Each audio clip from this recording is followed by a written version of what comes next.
Masjid mau dijual dan dijadikan sekolah Kristen. Tolong dong yang namanya masjid dimanapun dan punya siapapun, ketika Anda bangun masjid, tolong wakafkan, berikan ke Allah. Jangan merasa ini masjid saya yang bangun. Kalau Allah nggak kasih kamu rezeki, Allah nggak kasih kamu nafas, kamu nggak bisa bangun masjid, nggak punya rezeki. Jadi jangan dibebankan juga ke keluarganya. Enggak, masjid itu punya Allah. Yang wajib memakmurkan itu kita semua. Bisa nggak sih Mas sebenarnya kepemilikan dari Baitul Qurnia tadi untuk kembali menjadi milik umat? Untuk masjid dirubah menjadi wakaf, misalkan jadi milik Allah, ya sebenarnya Ya cuma satu masjid aja, ngapain sih diributin? Ikhlasin aja. Tanggapan Kohani gimana? Kalau rumah saya hilang, kantor saya hilang, nggak apa-apa kalau diributin. Rumah Allah hilang, kita ribut aja yuk.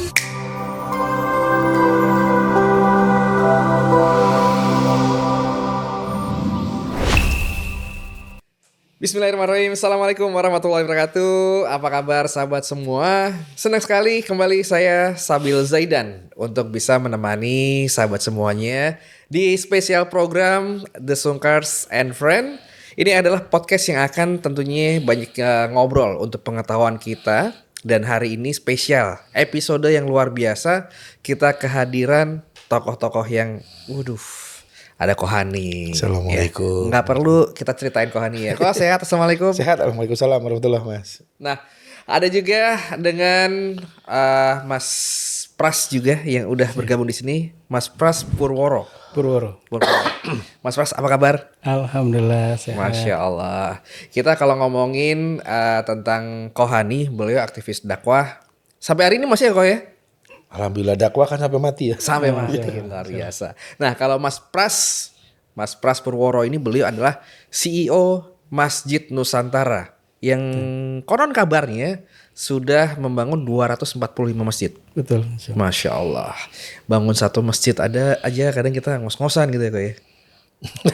Ini 245 masjid ya.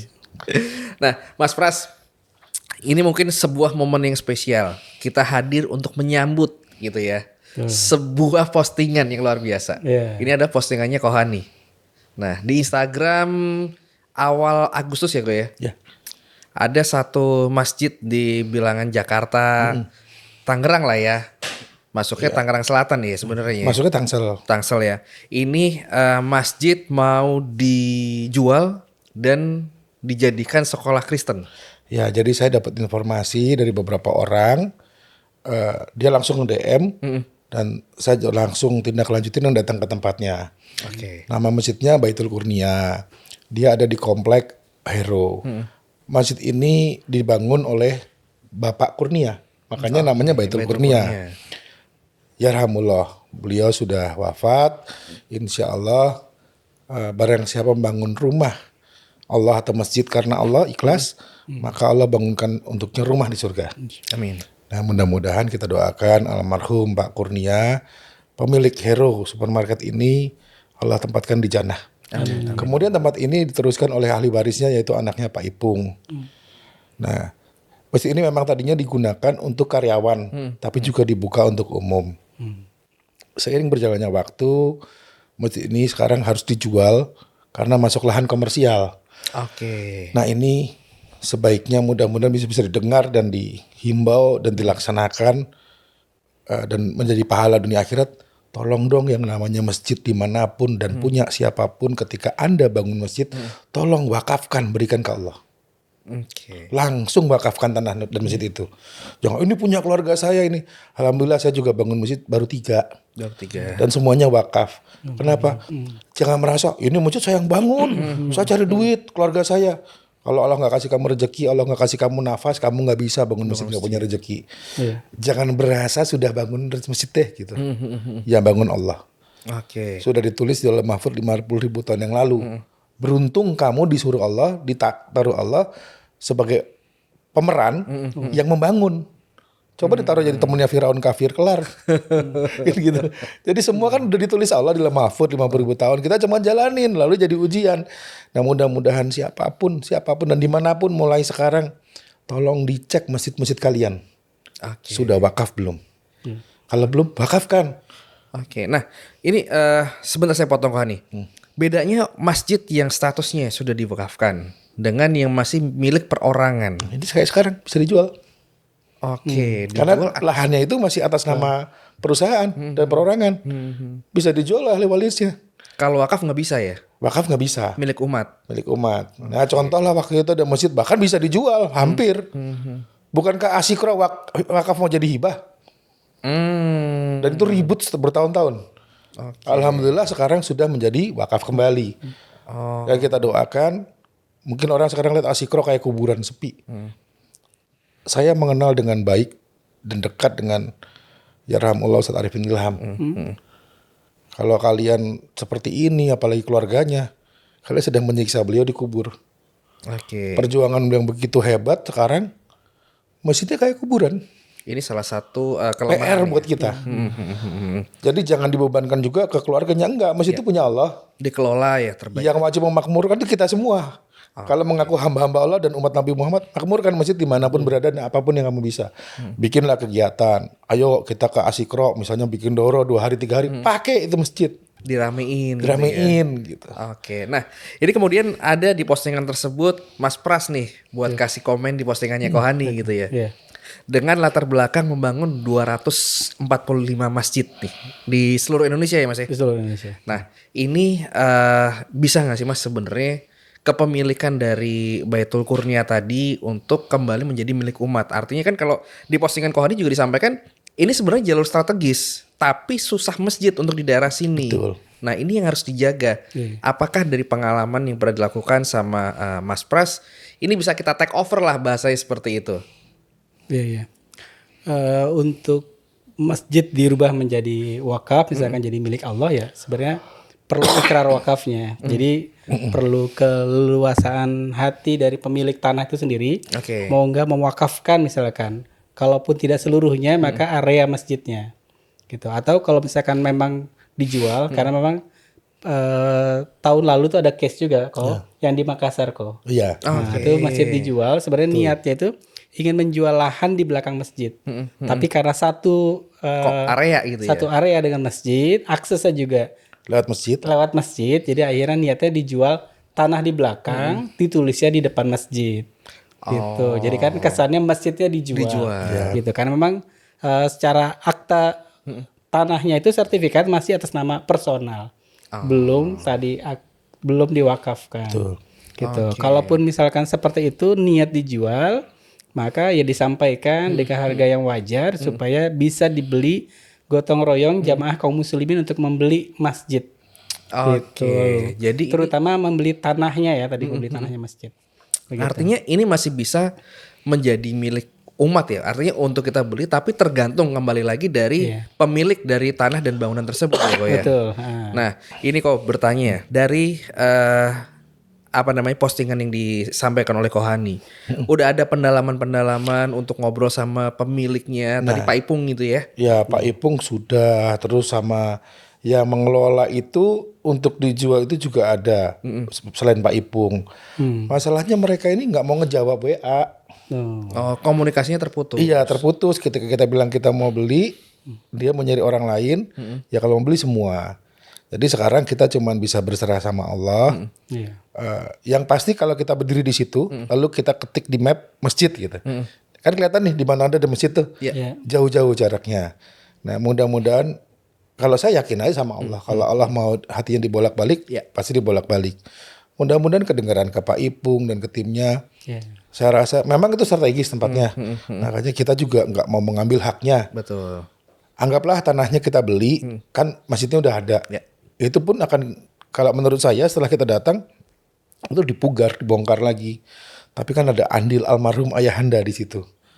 Kalau nggak ada bapakmu ya nggak ada kamu. Kalau bapaknya nggak bikin masjid ya nggak jadi tuh masjid.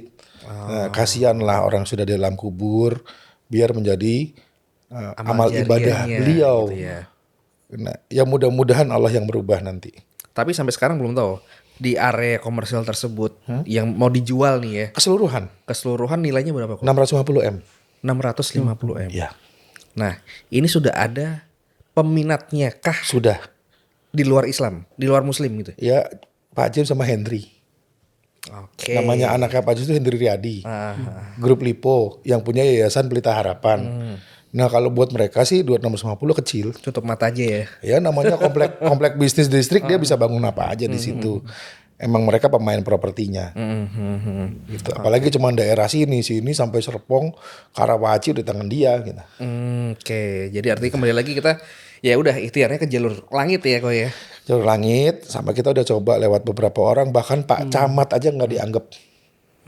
Oke. Camat selaku aparatur negara mengirim surat, ya angin lalu.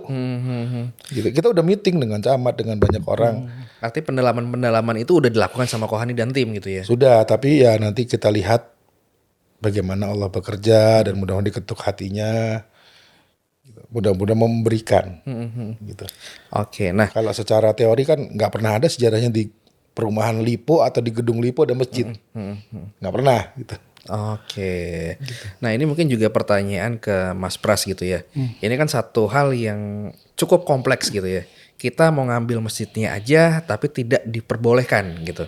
Harus mengambil semua lahan komersilnya. Nah pernah nggak sih Mas dari 245 masjid yang dibangun oleh Masjid Nusantara atau memang dikondisikan oleh Masjid Nusantara ini ada hal-hal yang sama? Dan kalaupun ketemu dengan case yang sama dengan Kohani tadi tuh jalur penyelesaiannya seperti apa? Iya. Kalau untuk selama ini kami sebenarnya concernnya lebih kepada pembangunan masjid-masjid di pelosok, renovasi masjid-masjid di pelosok. Jadi sebelum kami mulai bangun pun atau kami base-nya kan dari lembaga sosial ya. Betul. Kami sampaikan data kepada donatur, kami campaign hitungannya. Sebelum itu kami lakukan, kami juga minta kelengkapan ikrar wakafnya. Jadi sebelum masjid itu kami support, kami dukung, dibantu itu ya harus ada ikrar wakafnya terlebih dahulu. Jangan sampai tadi juga kami antisipasi jangan sampai kejadian sudah dibangun kemudian masjidnya anak keturunannya lagi ada kesulitan dijual gitu. Jadi memang case-nya kami campaign kan dari masjid-masjid yang kami bangun itu base-nya juga landasan tanahnya sudah diwakafkan terlebih dahulu. Gitu. Jadi Kalau ada tantangan di pelosok, yang paling tantangan itu kalau di muslim-muslim yang minoritas izin mendirikan bangunan itu sulit keluar. Oke, karena ini dari lingkungan sekitar masjid atau memang dari aparat setempat yang ada di sana untuk pengeluaran izinnya? Kalau di beberapa daerah kan juga memang ada SKB 3 menteri ya. Jadi buat mendirikan tempat ibadah harus ada dukungan dari pemeluk umat beragamanya, kemudian dengan masyarakat sekitarnya, kemudian juga dari pihak aparat setempat. Jadi beberapa ada yang mungkin tidak memberikan jawaban, walaupun misalkan secara peraturan sudah terpenuhi, depending bertahun-tahun lah hitungannya. Bisa jadi tetap digunakan misalkan oleh masyarakat, kemudian juga ada penyampaian tidak setuju, misalkan karena memang belum ada izin, ada pengerusakan, tapi kemudian akhirnya difasilitasi keluar dan alhamdulillah justru dengan keluarnya izin itu kami bisa support dan alhamdulillah malah terbangun dengan lebih baik hitungannya. Masya Allah. Artinya ya kita secara perjuangan itu nggak asal berjuang tapi tahu tarikan dari backgroundnya area tersebut seperti apa, statusnya bangunan gitu-gitu ya. Jadi secara administrasi kami coba memenuhi persyaratan-persyaratan yang diminta oleh pemerintah dan itu kita tempuh. Gitu. Kalau memang ada yang belum ya kami pun tidak mengoyo, tidak memaksa untuk menjalankan walaupun itu misalkan itu bertentangan seperti itu. Oke, nah ini kembali lagi ke Baitul Kurnia. Dari tadi Mas Pras kan udah cukup banyak nih membangun 245 masjid gitu ya. Sementara dari data versi Kementerian Agama nih di Indonesia itu udah ada sekitar 300.000 masjid di Indonesia dan 308.000 sekian lah untuk musola gitu. Nah, ini kan kadang ada netizen yang suka nyinyir gitu ya. Ya cuma satu masjid aja, ngapain sih diributin, ikhlasin aja. Tanggapan Kohani gimana? Kalau rumah saya hilang, kantor saya hilang nggak apa-apa, nggak usah diributin. Oke. Kalau rumah Allah hilang, kita ribut aja yuk. Masya Allah. Gitu. Ini rumah Allah. Ini kan rumah Allah. Kan masjid itu rumah Allah. Jadi kalau Anda hilangkan, ya Anda sedang mengganggu keberadaan yang menjadi pahala buat kami. Anggaplah kuburannya lah, kuburan sebiji kita geser aja ribut. Apalagi rumah Allah, kuburan bukan tempat ibadah, ini tempat ibadah. Masya Allah. Ini kita ngedengerin langsung merinding gitu ya. Satu masjid loh gitu kan. Masya Allah. Nah kok sebelumnya juga kan dari pendalaman gitu ya. Ada nggak negosiasi lagi juga ke pihak-pihak yang terkait gitu ya. Terutama calon pembeli di area tersebut. Ini tolong dong jangan dijual. Yang ini boleh nggak saya beli? Yang ini boleh nggak saya manage seperti itu? Kalau untuk nego itu baru kali ini. Ya. Kalau masjid dijual saya baru kali ini. Yang lain itu seperti tadi dibilang di Makassar itu bukan masjid yang dijual, tanahnya yang dijual. Oke. Itu kan, karena infonya juga Ustaz Dasar Latif langsung ngecek waktu itu. Kalau ini benar-benar masjid yang dijual. Bangunannya gitu utuh ya? Bangunan dan tanah gitu. Kami sudah mencoba dengan ahli waris menghubungi, tapi ya mungkin beliau kan secara sosial itu tinggi lah. Jadi kita ini siapa sih dianggap angin lalu? Tapi nanti kita coba. Bukankah pemerintah daerah di Salam ini bupati, wali kota, gubernur, menteri sampai presiden itu wajib menyediakan rumah ibadah buat masyarakat setempat. Kalau di situ banyak Kristen jadi gereja. Kalau di situ sangat dibutuhkan, dan saya bisa membuktikan di sana sangat dibutuhkan oleh masyarakat dan warga. Buat apa wali kotanya dari Gerindra, menterinya Gerindra, presidennya Gerindra kalau nggak bisa ngambilin kita tuh masjid. Tapi emang jauh ya kok jarak antar dari titik tersebut ke masjid-masjid lainnya itu Jauh ya? Terdekat saya lihat 1,6 kilo. Lumayan juga ya. Nah kalau 1,6 kilonya di kampung dekat. Kalau 1,6 kilonya Jakarta itu berasa. Saya kesini aja 2 jam dari Kelapa Gading. Lebih ke dari sisi waktunya gitu ya kok ya. Waktunya terus efisiensinya. Kalau 1 kilo kan sejam. Betul. Kalau orang mau maghrib baru balik dulu. Indonesia. Benar. Tapi sekarang kondisinya emang masjid ini udah tertutup untuk umum atau masih dipakai? Hari ini masih. Kabarnya akhir bulan ini mau dipagar. Akhir bulan Agustus Yang ini. saya dengar seperti itu. Oke. Dipagar, aksesnya ditutup. Quote unquote udah laku atau masih proses nego? Saat ini masih nego, tapi kita nggak tahu karena kan bukan dari komisaris. Saya tahu nama komisarisnya nggak saya sebut. Beliau belum bukakan itu. Gitu. Tapi kalaupun itu gimana, kita yang penting kita berusaha sesuai dengan hukum. Ya kita memang nggak bisa apa-apa sih. Secara logika ya udah itu tanahnya dia. Walaupun yang bangun ayahnya, tapi kalau Pak Kurnia masih hidup nggak akan dijual. Yakin saya. Ngapain dia bikin masjid mahal-mahal susah-susah tapi dia bikin bukan jadi masjid. Kalau hanya untuk karyawan dia nggak perlu bikin masjid. Kotakin musola selesai gitu ya. Kalau untuk karyawan di parkiran itu jadi musola. Tapi ini dia benar-benar masjid dengan nama dia Rumah Kurnia. Itu kan rumah. Iya betul. Dia berharap punya rumah di surga dari masjid itu. Ya mudah-mudahan podcast ini nyampe lah ke keluarganya. Amin. Kita saling sayang, saling cinta sesama muslim. Nggak mau ribut. Kalau boleh, ayo kita sama-sama gitu, bahu-membahu. Paling nggak ada nanti ngobrol lah ya. Kok ya harapannya seperti itu ya. Ya kalau kan itu perintah ke DKM. Ya, ini harga jualnya segini. Ya sudah, nanti kita serahkan ke Allah. Oke, ini menarik sekali ya. Jadi artinya dari kepedulian seorang kohani gitu ya. Satu masjid yang mungkin buat orang ya satu masjid doang gitu ya. Tapi ternyata sampai saya tadi merinding gitu ya Mas Pras ya. Kita merinding gitu ya. Bahwa ya ini rumah Allah, jangan diusik dong kan gitu ya. Nah sekarang kalau ngomongin juga tentang dakwah itu jangan sendirian. Dakwah itu harus berjamaah.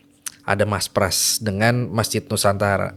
Mas Pras kira-kira dengan case seperti ini apa yang bisa nih disupport supaya kohani nggak sendirian gitu ya. Nah, jadi biar ada gas gitu ya.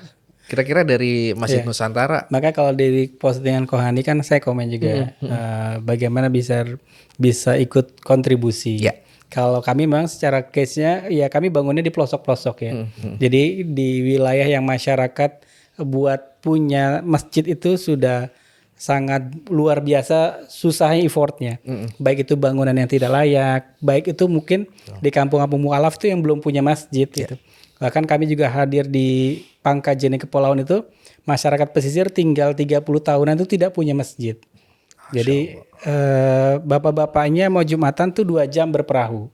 Ibu-ibunya nggak pernah ke masjid itu. Jadi kami hadir sebenarnya ke wilayah pelosok karena kalau di kota kan kita tahu sudah banyak, bahkan per RW itu punya masjid lah hitungannya. Nah, Gitu. Tapi di wilayah bisnis, kadang area komersial Ya. itu mobilitas kaum muslimin banyak, Betul. tapi sarana masjidnya terbatas gitu. Maka mungkin juga kami akan mengajak para kalau kami bilangnya sobat masjid, para donatur kami untuk ikut kontribusi karena ini kondisinya case-nya berbeda dibanding di kota tapi pemukiman. Kalau pemukiman insya Allah sudah tersedia lah secara masyarakat bisa gotong royong buat pengadaan masjid sendiri itu. tapi karena ini lingkungan bisnis gitu Lingkungan ya. bisnis, Dan patternnya mungkin lebih berbeda dengan case-case pada umumnya teman-teman Masjid Nusantara Betul, juga gitu ya, Ko ya.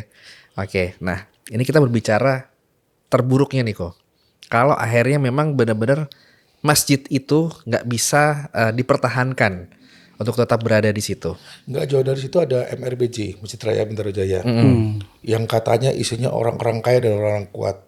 Harusnya berarti ini udah nyampe ke sana. Masya Nah, Allah. kalau terburuknya saya nggak pernah berpikir terburuk atau enggak. Yang saya tahu saya hanya berusaha dan usaha saya pasti penuh dengan kelemahan dan keterbatasan karena saya bukan siapa-siapa. Yang penting saya punya hujah di hadapan Allah bahwa saya pernah memperjuangkan. Masalah hasil urusan Allah gitu. Masya Allah, enak ya, Mas Ras merinding gitu lagi ya. Hari ini kamu lihat saya udah berusaha. Iya. Untuk Oke. ini. Mau apa lagi? Jadi kita memposisikannya ini hanya posisinya ya kita pernah berjuang gitu ya, Kewajiban nggak ngomongin kita hasil aja. ya. Kayak anak saya dulu sakit, saya udah berjuang sampai akhirnya Allah panggil dia dan ambil. Kan urusannya Allah itu, bukan saya gitu. Masya Allah, Masya Allah. Ya semoga Allah yang maha pemilik hati ya bisa membolak-balikan hati, melembutkan hati seseorang untuk menjadikan ini sebagai satu tempat untuk masyarakat Muslim terutama menemukan sembari beraktivitas, sembari berbisnis, tempat yang kadang kan kalau namanya bisnis tuh otak panas, hati panas, tapi kalau tiba-tiba masuk ke masjid itu suasananya jadi adem gitu ya. Iya. Dan bisnis pun juga semakin apa ya sirkulasinya juga semakin enak kalau hati udah adem gitu ya Mas Pras ya, Kohani juga. Nah berbeda case juga dengan masjid yang satu ini, Baitul Kurnia. Hal yang pernah dibuat sama Kohani dulu di pedalaman gitu ya. Pernah 10 masjid dibakar. Betul. Kami berdakwah di Timur Tengah Selatan, mulai dari Soe, Niki-Niki, Falas, sampai Fatokopa itu gunung, terus kita masuk sama Amanuban, Weau, Weekam, banyak lagi nanti nama-namanya nggak asing ya. Benar, ini nama-nama ini ada nggak di peta gitu. Ada di Google ada.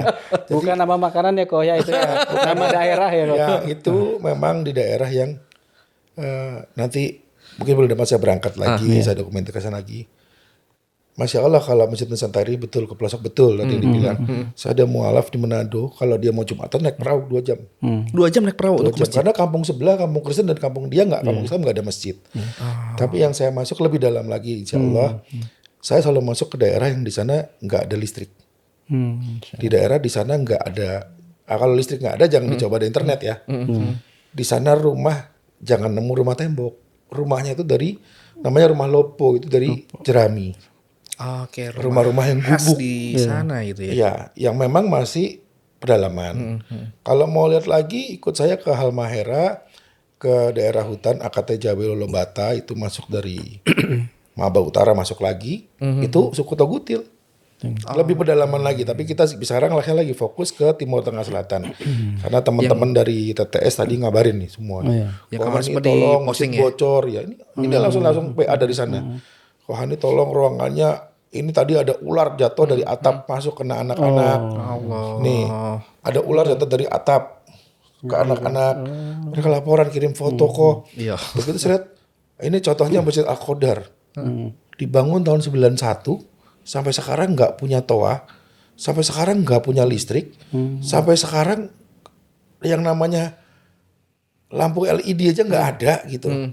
Nih, ini Masya Allah. di masjidnya di Mauleum namanya. Nah coba kita lihat ada toanya nggak? Iya. Ada kabel listriknya nggak? Bener-bener bangunan tembok tok gitu ya. Saya cuma kasih tahu dulu karena saya udah pernah ke sana. Ada tempat wudhunya nggak? Air susah di situ. Saya kalau mau buang air cari kali. Jadi kalau kebelet sakit perut sama kencing jangan bilang sama saya. 1-2 jam lagi baru ketemu kita, sungai. Perjalanan dari masjid itu ke sungai itu 1-2 Mau jam. nyari sungai susah. Allah. Dan sungainya ternyata kering. Allah. Gitu. Nah di sana itu seperti itu. Untuk wudhu itu kita air kotor. Yang kata kita di sini, di sana dianggap air bersih, di sini air kotor. Yaitu air hujan yang kita tampung. Dan itu dipakai wudhu, dibuang ke tong sebelah, nanti diambil lagi, dipindahin lagi.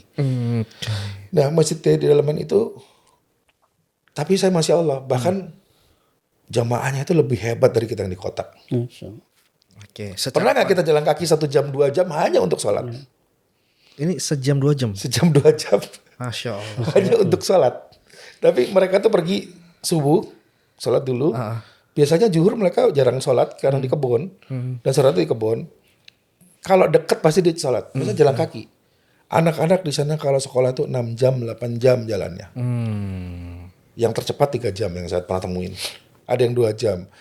Jadi medannya rusak, nggak ada listrik, nggak ada internet, jalanan infrastruktur minim, nggak akan ketemu aspal. Terus banyak jalanan yang rusak, jalanan tanah dan berbatu.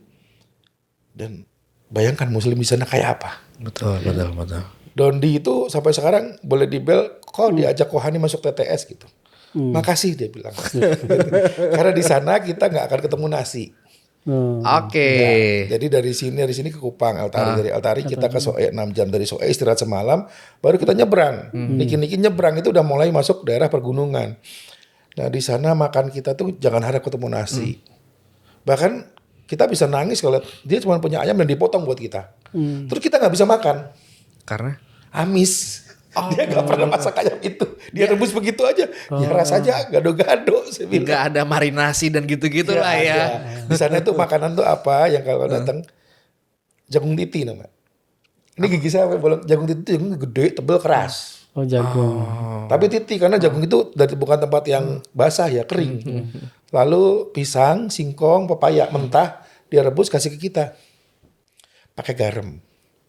Sama sambal ditumbuk-tumbuk. Udah itu makanan sehari-hari yang kita makan selama dalam hutan. Nanti ada video saya mandi di sungai. Saya ketemu sungai itu bahagia. Kita nggak mandi 2-3 hari. Dengan telanjang di videoin bodoh tapi nggak mau nyebur. Gitu. Terus kalaupun ketemu sungai nyebrang itu batu-batu. Dari satu masjid ke masjid yang lainnya itu jaraknya jauh. Jauh sih enggak. Itu paling hitungan 15-20 kilo. Tapi kalau batu-batu gimana nyampenya? Betul. Nah, dan jalannya susah. Nah, bayangkan, tapi itulah janji Allah. Islam akan sampai dimanapun kota dan desa di mana ada matahari, Islam pasti sampai. Dan itu realisasinya dari hadis itu di situ. Saya sih nggak mau tinggal di sini, tapi nyampe Islam. Dan di sana masjid-masjid bisa bayangin masjid tanpa listrik. Allah. Ada genset, ada. Solarnya belinya kan jauh. Nah, jadi saya lagi berpikir mudah-mudahan saya bisa kumpulkan LED 100 saja. Saya juga berterima kasih. Saya kirim barang apapun ke situ sehari sampai dari Jakarta. Orang lain 2 minggu baru sampai. Karena JNE bantu saya. Masya Allah. Saya begitu telepon, kirim, besok udah sampai tuh. Ke pedalaman. Itu Masya Allah, dan itu dibuktikan. Saya pengen kirim ke sana tuh LED. Masjid itu nggak usah bayar listrik. Solar panel lagi nyala itu. Kalau perlu ada pembangkit listrik dari LED. Karena itu kebutuhan di pedalaman.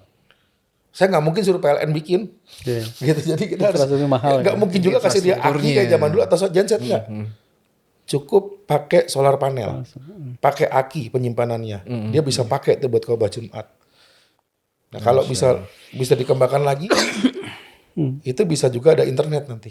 Saya udah coba pakai Starlink, bisa. bagus. Jadi mereka akan kita kenalkan dengan peradaban yang lebih modern. Nah itu PR-nya banyak banget di daerah. Di mana di sana kalau masjid Nusantara masuk berdalam pasti udah tahu. Kalau masjid pasti jelek. Kalau gereja pasti bagus. Kalau kita bicara pedalaman, masjid jelek-jelek dan sholatnya susah. Kami punya masjid nggak boleh kasih nama masjid di sana. Semua jangan coba-coba ditempel nama masjid.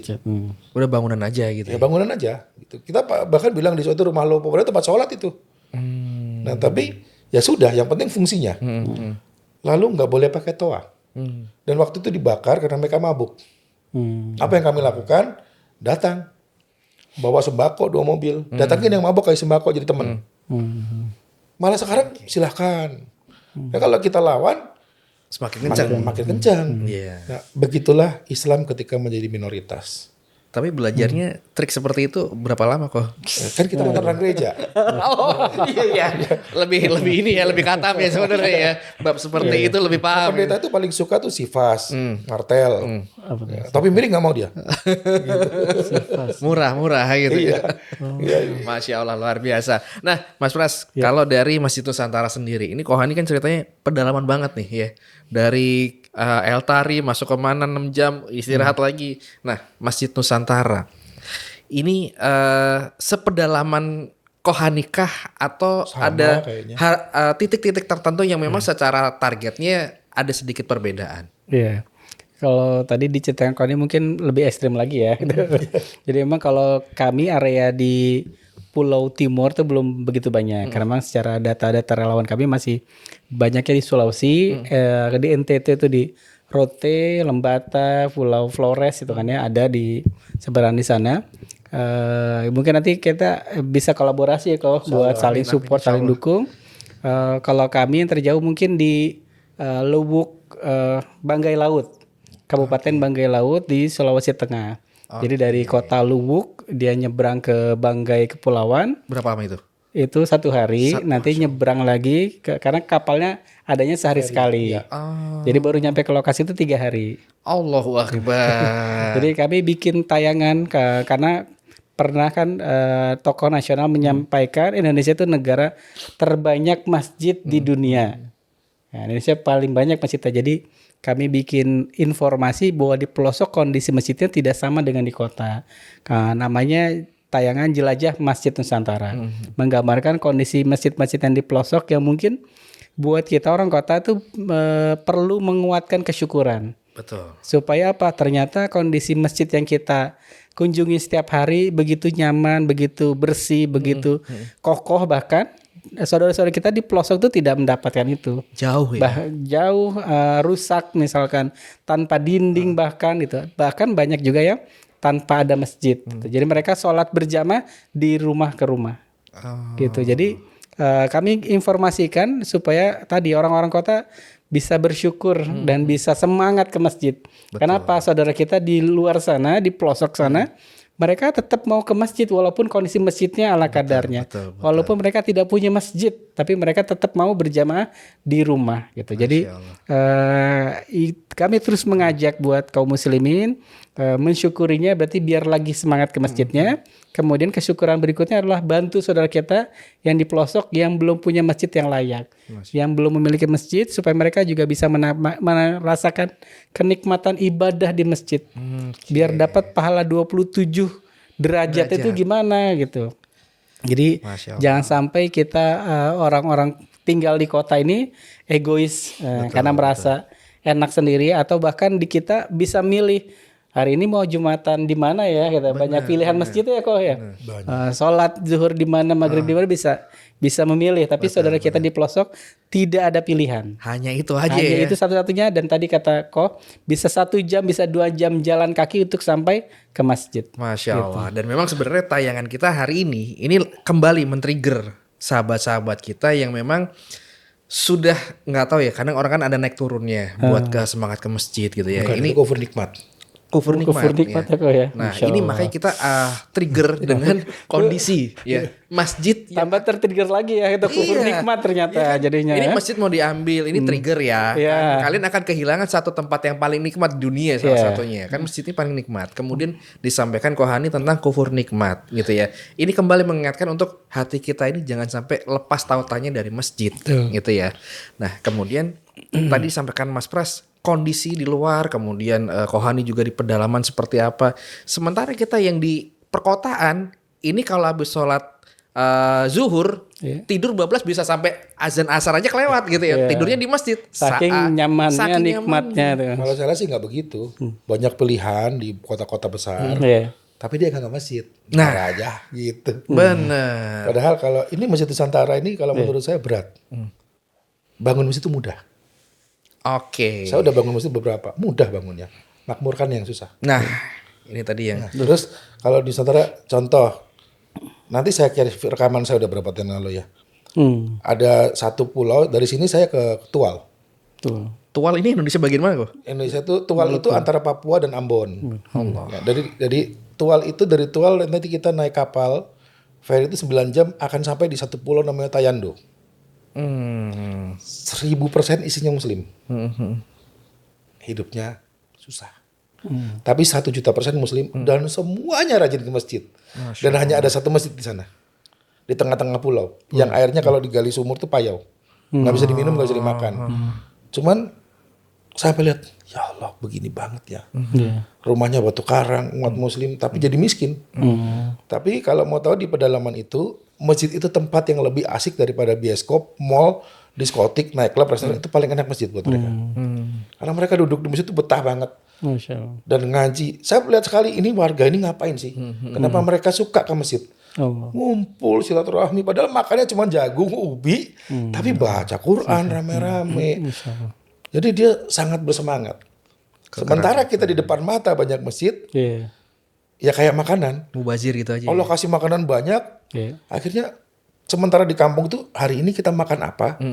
Gitu. Kalau di sini mungkin hari ini makan siapa gitu. Bukan makan apa gitu. Kayak mafioso itu. Jadi saya bilang kufur nikmat.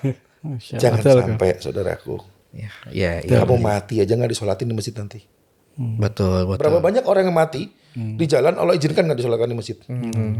Dikubur gitu aja. Oke. Karena kamu nggak cinta masjid. Allah. Matinya kita di mana mau disolatin? Betul. Di masjid. Dan kita kadang Padahal kamu jelas matinya di masjid, hindarin masjid yang dihisap aja sholat.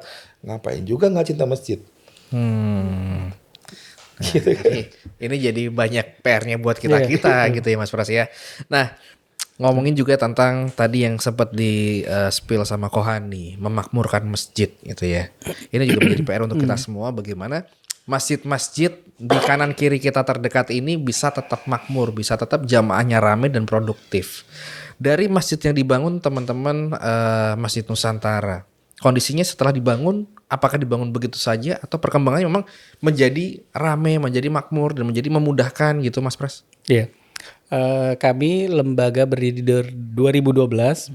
Jadi sekian belas tahun kami melihat PR-nya tadi ya. Di pelosok-pelosok itu bangunan masjidnya nggak layak atau bahkan nggak ada yang masjid. Kemudian 2 tahun ini kami juga lagi belajar dengan para ustadz-ustadz pentingnya buat memakmurkan. Jadi kami juga menjalin kerjasama dengan lembaga-lembaga dakwah. Kami juga menyiapkan kurikulum buat bagaimana belajar ya. Kalau sekarang kan juga lagi banyak masjid-masjid yang ramai jamaahnya, Jogokarian, Masjid Munzalan, Masjid Sejahtera Pemuda. Kami buat kurikulum juga mencetak nanti para dai-dai atau juga merekrut dai-dai dari pelosok untuk dibuat kurikulum dan nanti kita sebarkan. Jadi kami juga sudah komit dengan influencer-influencer juga yang terlibat. Nanti kita selain bangun, kemudian juga kita siapkan dai-nya buat mereka terus mengenal Islam. Terus ada terutama dai-nya itu sebagai pelopor kok, sebagai penggerak masyarakat supaya mau memakmurkan masjid. Karena kami ada cerita juga di Kampung Mu'alaf Tanah Toraja. Jadi satu kampung itu masuk Islam karena ada anak mudanya belajar ke kota, dia bekerja, kenal Islam, disampaikan ke warganya, ada agama Islam, masuk Islam. Tapi karena tidak ada dai-nya, tidak ada yang membina, 4 tahun itu Al-Fatihah aja tidak hafal. Gitu. Jadi memang perlu juga tadi kata Kohani, tantangan berikutnya memakmurkan. Nah, tapi juga sebenarnya PR itu bukan hanya untuk di masjid pelosok. Kan tadi kalau di Tual, di pulau terpencilan lagi, Tayando tuh bisa makmur. Sekarang juga tantangannya di kota ini seberapa makmur masjidnya. Sudah megah, sudah nyaman, AC. Karpet empuk. Jangan-jangan jamaahnya masih sangat sedikit, apalagi subuhnya hitungannya kan. PR juga buat kita, para pengurus masjid, anak muda yang bisa jadi merasa tempat saya bukan di masjid kayaknya itu, merasa seperti itu. Jadi PR buat kita itu mana juga memakmurkan masjid-masjid lingkungan kita. Iya, memang kadang kita sering ya kalau subuh terutama gitu ya. Ketemu masjid ini masjid tua banget gitu ya. Vibes-nya vibes tua. Karena mulai dari aki-aki ya kan. Kalau masjid itu di sini akhirnya memakmurkan ustadz. Masjid sesepi apapun kasih tahu saya, nanti saya bikin rame. Ngundangnya Muzamil Hasbalah, rame. Ngundangnya Ustadz Usama lebih rame lagi. Lebih rame lagi. Ngundangnya Hani Kristianto sepi. Nah, jadi kok jadi masjid jadi begitu ya kayak bioskop gitu. Yang datang siapa ini siapa. Tapi terima kasih kayak Joko Karyan, Munjalan itu keren tuh. Masjid Citra Pemuda tanpa ada tokoh dia rame. Karena fasilitas. Di mana akhirnya masjid itu menjadi solusi. Lapar ke masjid, sakit ke masjid. Betul. Itu kan ditawarkan oleh masjid-masjid itu.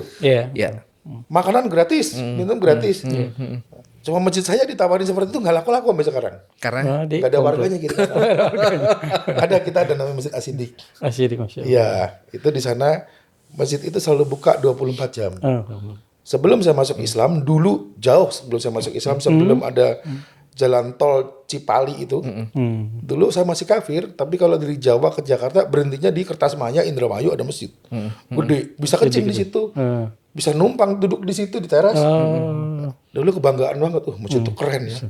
Kalau gereja itu malam dikunci ditutup, nggak ada gereja malam dibuka. Tapi kalau masjid dibuka, terus bisa dipakai apa aja. Nah, jadi solusi kan. Apalagi ngasih makan gratis, nggak peduli agamamu apa. Betul.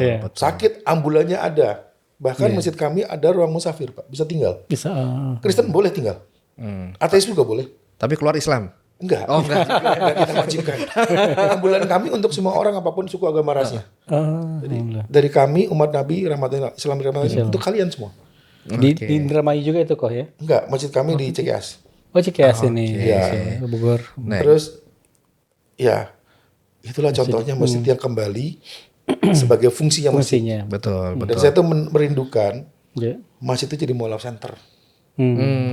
Orang mau masuk Islam dari Banten nyari saya, nyari Kodondi. Orang dari Cikarang, dari Serpong. Bukannya di dekat kamu ada masjid. Betul. Sahadatnya di sana. Depan rumahmu, komplek kampung kamu ada masjid, sahadatnya di sana. Para DKM, Ustadz, pengurus masjid Marbot kalau digebukin urusan kamu ya.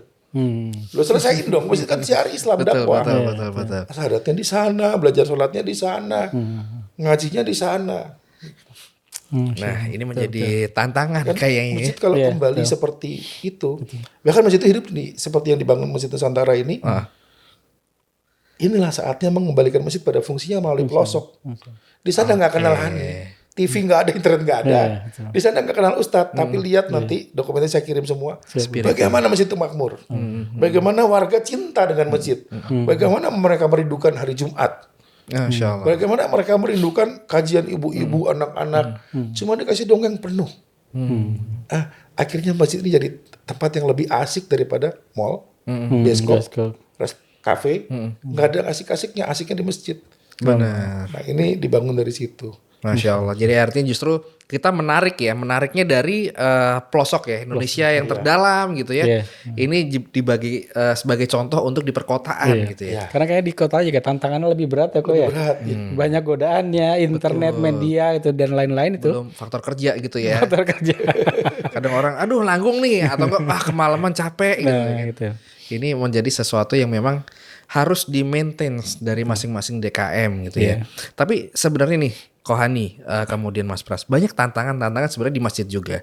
Salah satunya tadi sampaikan Kohani, masjid yang dikunci. Ini kan sebenarnya apalagi di tempat-tempat yang cukup rame gitu ya. Ini bagaimana cara untuk DKM-nya agar tergugah supaya 24 jam terbuka gitu ya. Artinya bisa dimanfaatkan semaksimal mungkin.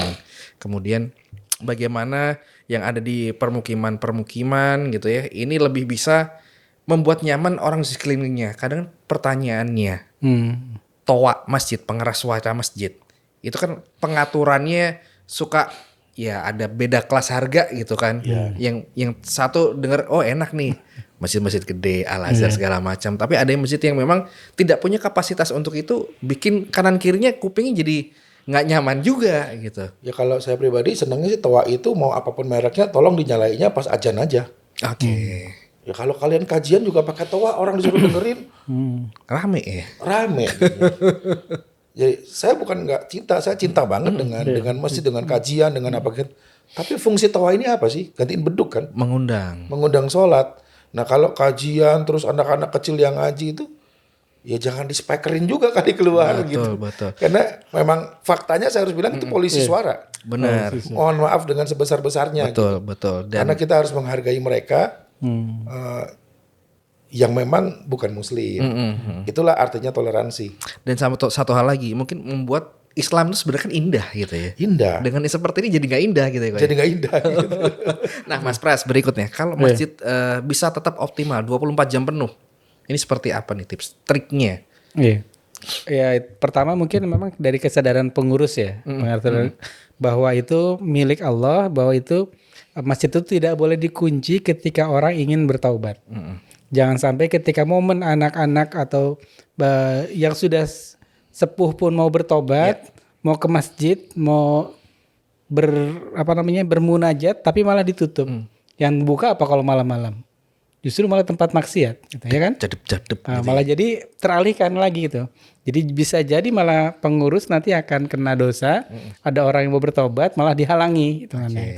Yang keduanya ya tadi kita minta hidayah sama Allah supaya mereka diberikan hidayah tadi.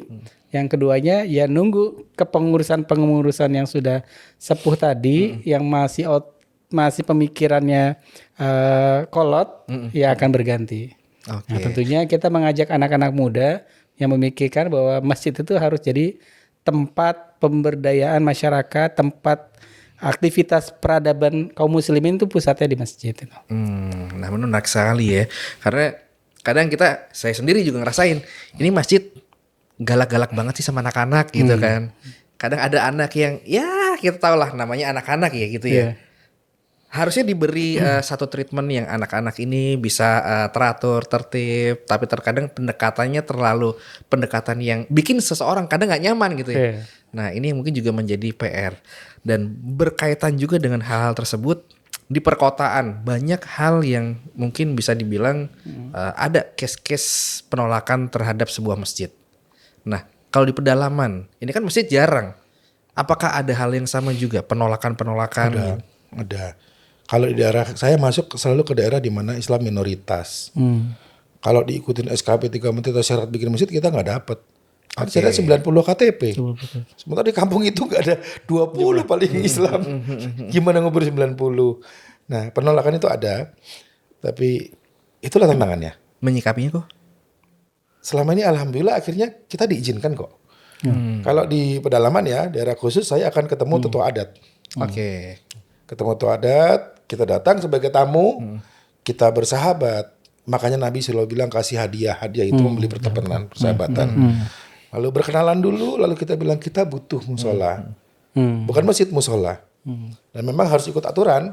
Jadi jangan heran kalau di dalam pedalaman itu nggak ada toa, nggak ada azan, nggak ada. Mereka melarang itu. Mengikuti kearifan lokal di sana. Kearifan lokal, tapi nggak apa-apa selama kita bisa ibadah. Dan nanti akhirnya saya tunjukin video. Akhirnya orang Kristen pun ke masjid kita kok. Karena asik buat dia, buat anak-anaknya ya. Ada buku cerita, bisa nonton YouTube. Jadi mari kita bikin masjid ini lebih asik. Gini, kita ke masjid bayar nggak? Gratis. Minum di masjid bayar nggak? Gratis. Bahkan kalau bisa makannya gratis. Nah, ke kafe, ke mall bayar. Yang dapat pahala masjid apa mall? Ke mall noleh dikit, wah paha nih, dada nih, dosa. Di masjid tutup semua. Nah, mari kita bikin masjid di tempat yang asik dan itu tanggung jawab kita bersama. Bukan cuma tanggung jawab DKM, pengurus, marbot, kita semua. Kalau pengen mati di masjid disolatin oleh masjid, tolong mampukan masjid, tolong dibikin masjid di tempat yang asik. Masya Allah. Jadi mari kita jadiin masjid tempat yang asik sesuai dengan apa yang kita bisa. Masya Allah, ini jadi kayak suasananya udah masjid yang asik, masjid yang benar-benar melekat dengan hati gitu ya kok ya. Kalau insya Allah yang kita jalankan butuh apa? Makan ke masjid. Gak punya uang ke masjid. Gak punya kerjaan ke masjid. Sakit ke masjid. Solusi gitu ya. Kita ada dokter gratis, obat gratis, klinik gratis, ambulan gratis, makannya gratis, tempat tidurnya gratis. pekerjaan gratis. Masya Itu yang masih kerja koricat. Tapi kalau modal, ya saya juga nggak punya, jangan minta apa saya. Gitu. Kalau modal ke Allah.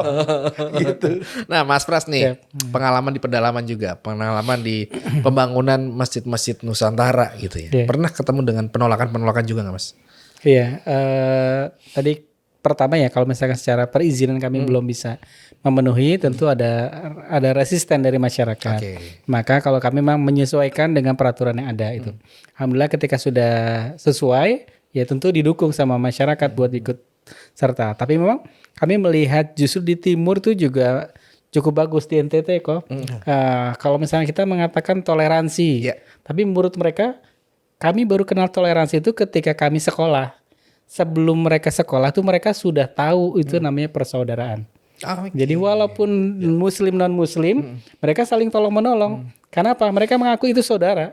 Karena memang ada keluarga mereka yang beda agama, mereka menerima.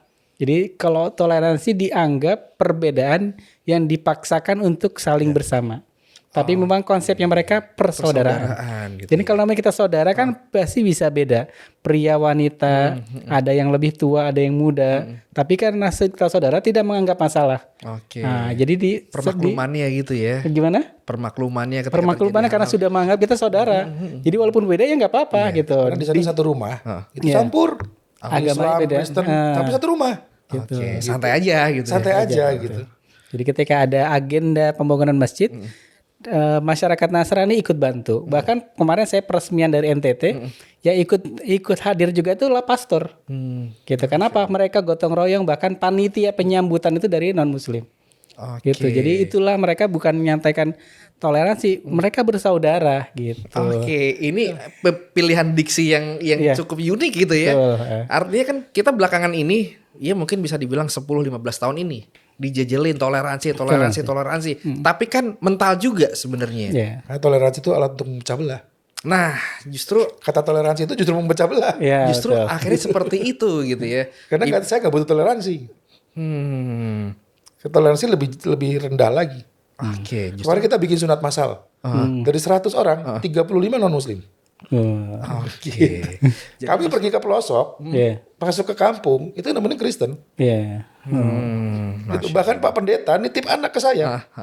Tolong anak saya ajak ke Jakarta masukin pondok kamu. Jadi Islam Pak, nggak apa-apa.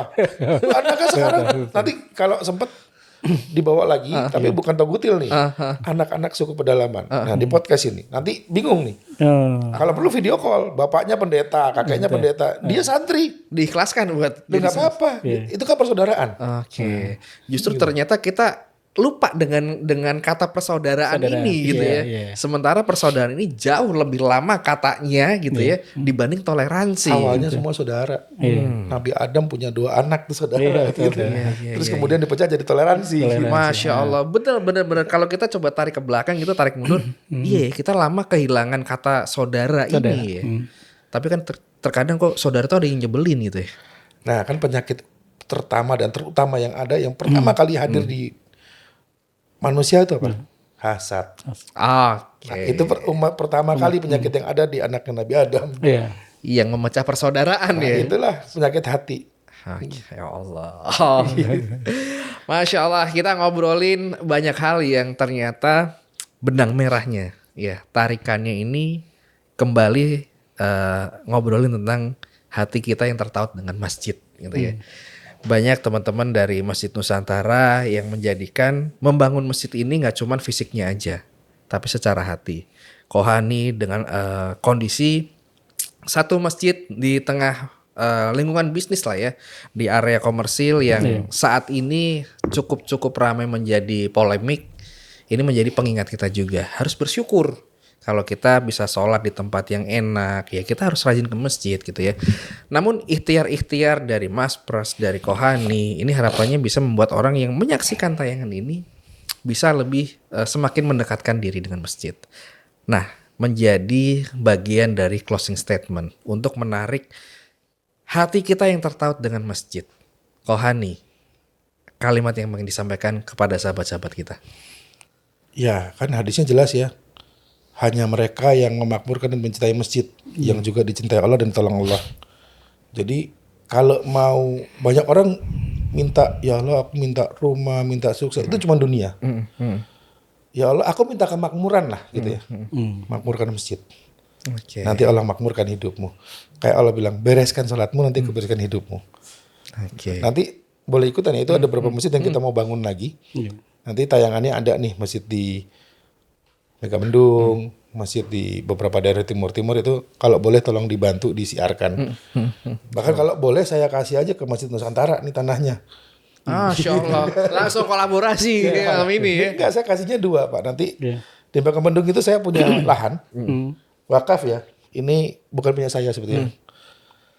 Bismillah gitu, kita doakan untuk almarhum Pak Bernardo Agustinus. Saya nggak pernah kenal. Dan saya nggak pernah ketemu selama hidup saya. Dengan namanya almarhum Pak Bernardo Agustinus. Cuman ada satu hari seorang ibu, yaitu istrinya almarhum, datang bawa video. Bunyinya, video itu bunyi, kalau papa nggak ada tolong tanah ini kasih Kohani. Saya udah nolak 15 kali, akhirnya harus terima di masjid. Itu tanah, bukan masjid. Karena saya sampai hari ini, insya Allah sebisa mungkin saya tidak mau menerima wakaf. Enak dikasih saya, kalau bisa saya ngewakafin. Oke. Itu jadi kayak beban gitu ya. Mau nggak saya wakafin tanah? Bangun masjid itu lebih mahal soalnya daripada tanahnya. Bangun dan memakmurkannya itu nggak segampang balikin tangan. Iya. Membangun itu mudah. Barang siap membangun masjid kalau tidak memakmurkan, siap-siap dihisap sama Allah. Jangan berani-berani bangun masjid kalau kamu nggak bisa makmurin. Makanya di Maroko, ketika kita mau bangun masjid, itu harus punya badan usaha yang menjamin untuk kelangsungan hidup masjid ini. Nah, tapi ada glamping campnya Pak. Jaraknya cuma 300 meter. Dan itu saya nggak minta dibangun bagus, yang penting bisa sholat. Dan yang pasti saya setelah masuk Islam saya pelajari masjid-masjid yang hancur ini dan tidak makmur karena masjid ini tidak Anda jadikan milik Allah, tapi milik yayasan, milik kelompok, milik perorangan. Akhirnya ketika Anda meninggal selesai. Tapi kalau masjid itu diwakafkan jadi milik masyarakat, ya masyarakat itu yang makmurin, warga di situ yang mencintai. Artinya juga ada keterikatan itu terbangun ya, bukan kepentingan gitu ya. Bukan. Ya, kalau singa tadi, jika engkau mau dimakmurkan hidupmu dunia dan akhirat, makmurkan rumah Allah. Karena masjid itu bintang-bintang di langit. Masya Allah. Indah gitu ya. Mas Pras, gimana Mas Pras? Iya, kalau sekarang mah di Bandung, Jakarta lagi kadang musim hujan. Tapi kemarin cerita teman baru pulang umroh, suhunya di Mekah tuh lagi panas-panasnya. Jadi kalau lagi panas, biasanya kita mencari tempat berlindung, tempat bernaung gitu. Supaya apa? Tidak terlalu panas. Dan nanti di akhirat kita akan didekatkan dengan matahari itu sejengkal. Yang kebayang panasnya luar biasa. Betul. Ribuan derajat suhunya atau jutaan derajat. Tapi di situ ada yang bisa memberikan naungan, yaitu hanya Allah. Syaratnya salah satunya adalah orang yang terikat cinta hatinya kepada masjid. Maka kepada kita anak-anak muda, kepada teman-teman kakak-kakak yang sudah lebih dari muda, sudah pernah muda, maka jangan lupa hati kita pautkan kepada masjid, dukung masjid, bantu masjid, makmurkan masjid, supaya nanti di akhirat dapat naungan dari Allah yang tidak ada naungan selain darinya, insya Allah. Masya Allah. Kembali kita diingatkan. Singkatnya, jangan berharap dapat rumah di sorga kalau rumah Allah aja nggak kamu urusin. Masuk pemirsa. Iya. Jangan harap dikasih Allah rumah di sorga kalau rumah Allah di bumi aja kamu nggak urusin. Betul. Dan Masya Allah sekali ya. Dengan tadi Kohani bilang kita kalau pengen dimakmurin ya makmurin masjid gitu ya. Kita pengen hidupnya teratur ya atur sholatnya benar-benar sesuai gitu ya. Kemudian Mas Pras juga mengingatkan untuk hati tertaut biar kita nanti ya bayangin kita di Cikarang aja ketemu matahari panasnya udah ampun-ampunan gitu ya. Belum nanti kiamat gitu. Nah ini sesuatu hal yang mungkin menjadi pesan untuk sahabat semuanya untuk kita mendekat dengan masjid tidak hanya secara rutinitas ibadah saja, namun juga hal-hal lainnya yang bisa memakmurkan masjid itu, gitu ya. Terima kasih Kohani. Terima kasih Mas Pras. Semoga apa yang menjadi ikhtiar teman-teman Masjid Nusantara, ikhtiar bersama kita Kohani ya, untuk menjadikan Masjid Baitul Kurnia tetap ada. Ini Allah mudahkan semuanya gitu ya. Dan harapannya juga teman-teman yang sekarang sedang menyaksikan ini bisa memakmurkan masjid di kanan kirinya. Karena kita tahu di permukiman sekarang masjid tiap RT punya. Kasarnya begitu ya. Tiap RT punya. Tapi mana yang makmur ini? Hanya fisiknya sajakah, tidak ada spiritnya. Nah ini yang harus kita kembali menjaga agar kekuatan semuanya peradaban dari masjid ini bisa tumbuh. Menjadi masjid yang melekat di hati masing-masing warganya. Menjadi masjid yang sebagai sumber solusi dari apa yang menjadi permasalahan secara sosial ini bisa terwujud. Kohani terima kasih malam ini. Terima kasih Mas Pras. Semoga juga semuanya Allah berikan perlindungan dan kesehatan ya. Oke, sahabat semuanya terima kasih. Kita sudah banyak mengulas agar hati-hati kita ini semakin terpaut dengan masjid, semakin mencintai untuk sholat berjamaah dan kemudian juga di step-step berikutnya untuk memakmurkan masjid. Banyak masjid-masjid yang bisa menjadi contoh kita untuk produktif, untuk menjadi solusi dan untuk menjadi bagian pencerahan umat ya. Semoga kita bisa mewujudkannya dan insya Allah tayangan ini menjadi sesuatu tayangan yang bermanfaat untuk kita semua. Akhirnya saya Sabil Zaidan pamit undur diri. Wabillahi taufiq wal hidayah. Wassalamualaikum warahmatullahi wabarakatuh.